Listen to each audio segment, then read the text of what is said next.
નમસ્કાર, હું ડૉક્ટર કે રાવલ પ્રાઇમ હોસ્પિટલ વતી તમારું સ્વાગત કરું છું. આજે વિશ્વ પાચન સ્વાસ્થ્ય દિવસ છે, વર્લ્ડ ડાયજેસ્ટિવ હેલ્થ ડે. એટલે આપણે થોડું પાચન વિશે, આહાર વિશે વાતો કરીશું.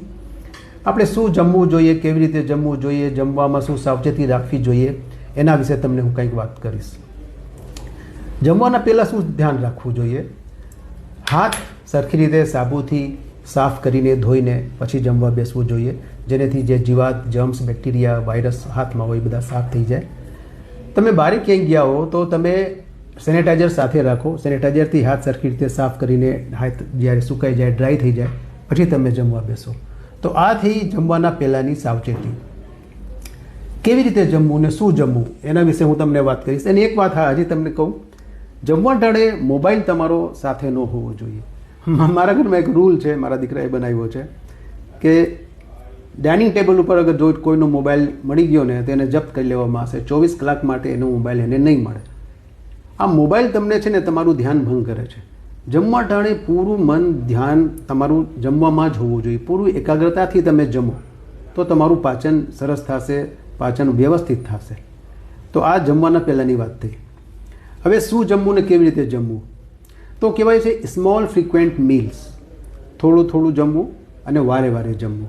જેમ ચકલી કેમ દાણા ચૂકતી હોય, એટલે થોડું થોડું થોડું એક સાથે પેટ ભરીને ઘણું દાબીને જમી લ્યો ને, એ બહુ જ ખરાબ આદત છે.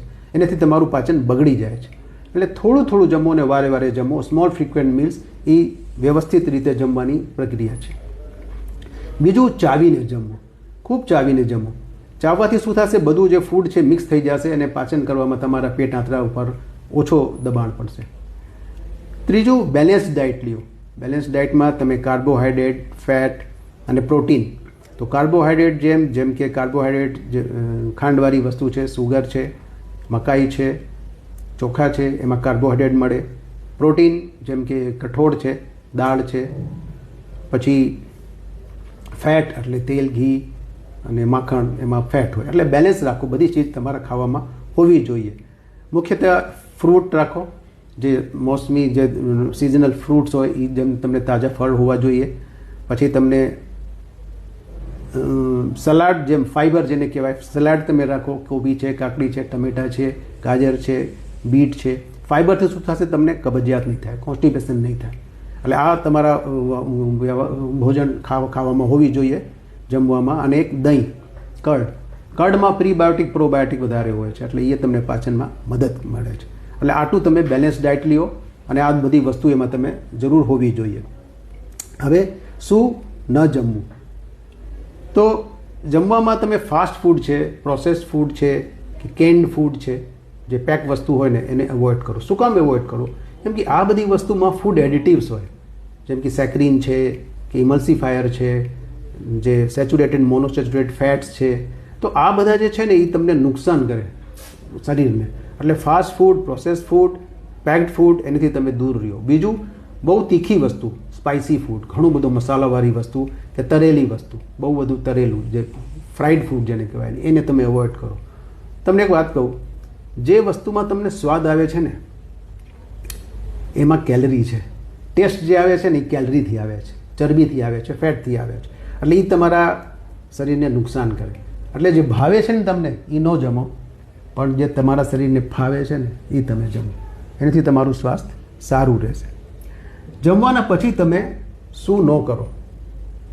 એક, ઘણું બધું પાણી ન પીઓ. જમવાના પછી તરત જ થોડીક વાર રહીને પછી તમે પાણી પીઓ. બીજું, તરત જ સૂઈ ન જાઓ. સૂવામાં અને જમવામાં ઓછામાં ઓછા 1-1.5 કલાકનો ગેપ રાખો. એટલે એ દરમિયાન તમારું પાચન બરાબર થતું રહે.